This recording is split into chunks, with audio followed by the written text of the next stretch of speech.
Egipto era la superpotencia del mundo antiguo. Su ejército era invencible. Su tecnología estaba adelantada a su tiempo.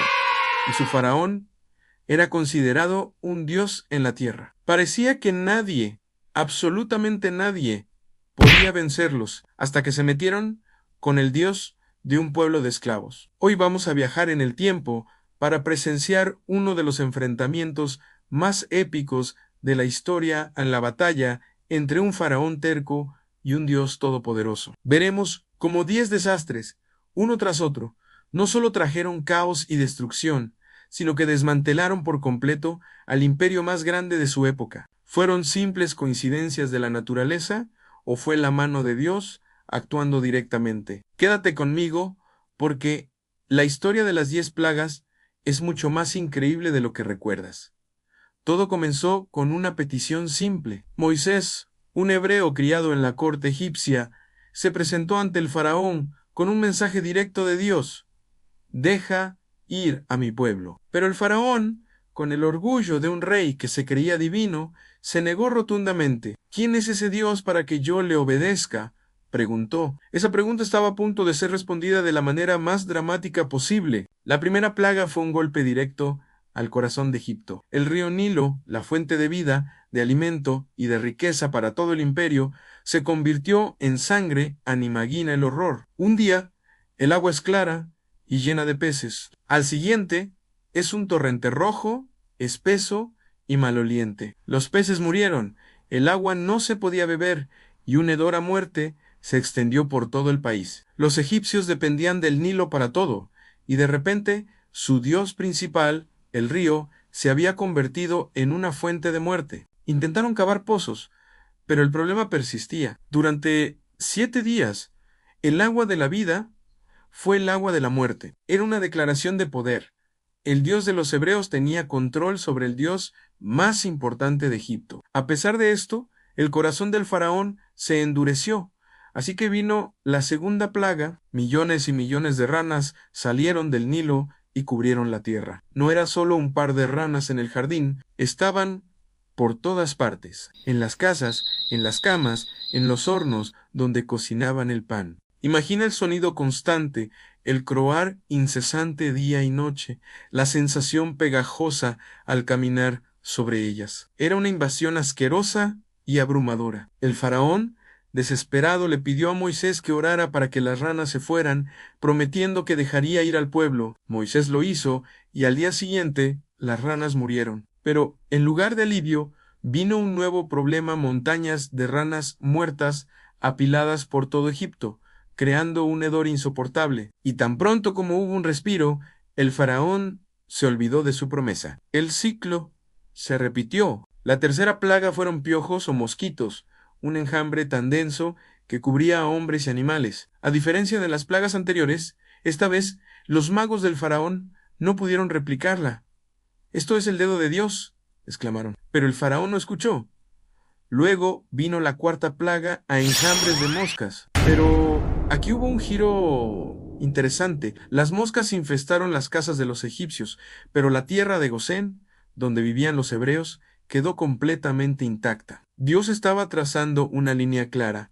Estaba castigando a los opresores mientras protegía a su pueblo. Era una demostración de que su poder no era aleatorio, era preciso y con un propósito. Aún así, el faraón se negó. La quinta plaga atacó la economía de Egipto.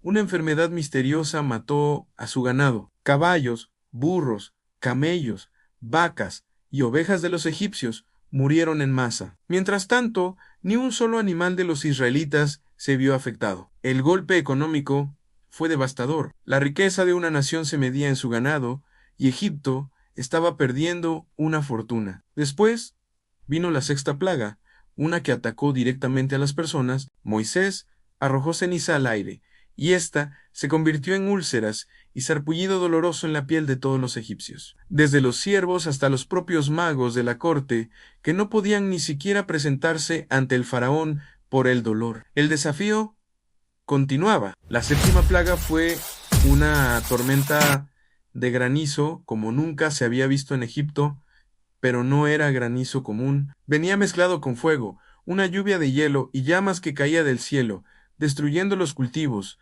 los árboles y matando a cualquier persona o animal que estuviera a la intemperie. Una vez más, en la tierra de Gosén no cayó ni una sola piedra de granizo. Dios incluso le advirtió al faraón que pusiera a su gente y a su ganado a cubierto, dándole una oportunidad de mitigar el desastre. Algunos egipcios que empezaban a temer a Dios hicieron caso y salvaron sus vidas. Otros no, y pagaron las consecuencias.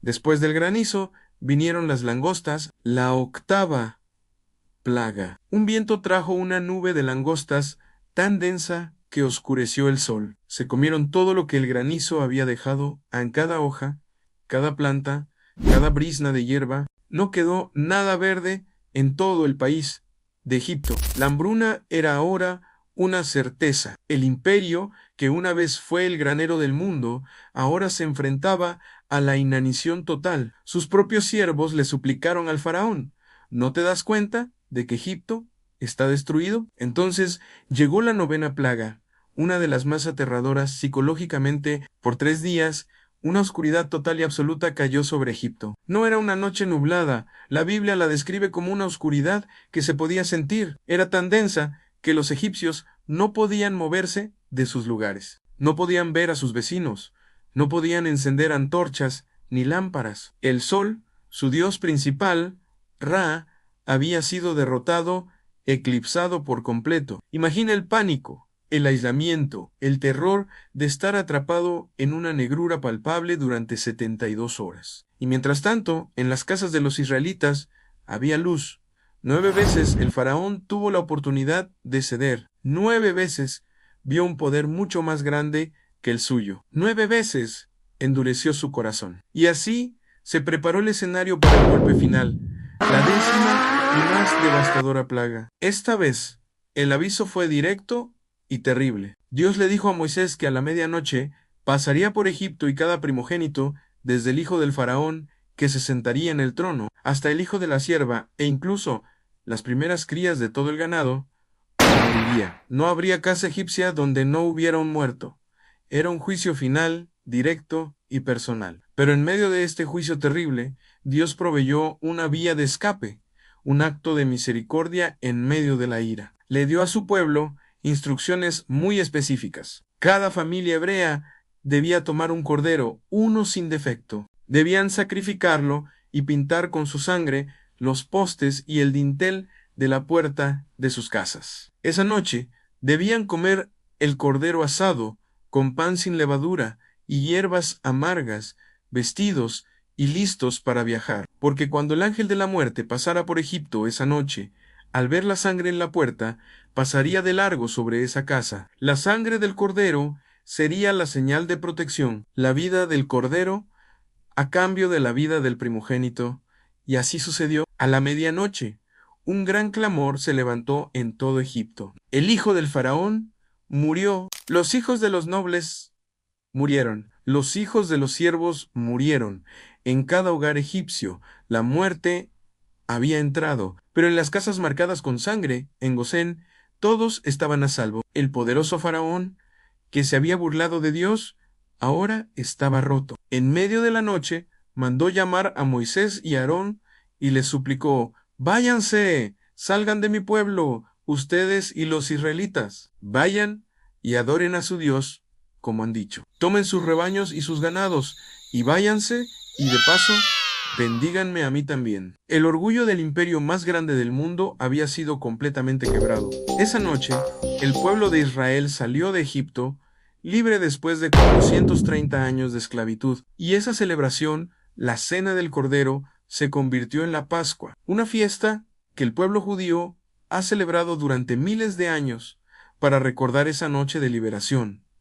Pero la historia no termina ahí. Para los cristianos, esa noche es una poderosa imagen de algo aún más grande. Siglos después, otro cordero sería sacrificado. Jesús, a quien llaman el Cordero de Dios, que quita el pecado del mundo. Su muerte en la cruz y su sangre derramada no son para protegernos de una muerte física, sino de una separación espiritual eterna de Dios. La idea es la misma en la fe en esa sangre aplicada en el corazón hace que el juicio pase de largo, nos protege y nos da una nueva vida, una nueva libertad. Así que, al final, la historia de las 10 plagas no es solo un relato de desastres y juicios. Es una historia sobre el orgullo y la terquedad, sobre el poder de Dios para liberar a los oprimidos y, sobre todo, es una historia de redención. Nos muestra que incluso en medio del juicio más oscuro, siempre hay una puerta de escape, una señal de sangre que ofrece protección, perdón y un nuevo comienzo. Gracias por acompañarme en este viaje al antiguo Egipto. Si te gustó esta historia y quieres descubrir más relatos fascinantes como este, asegúrate de suscribirte y activar las notificaciones. Nos vemos en el próximo video.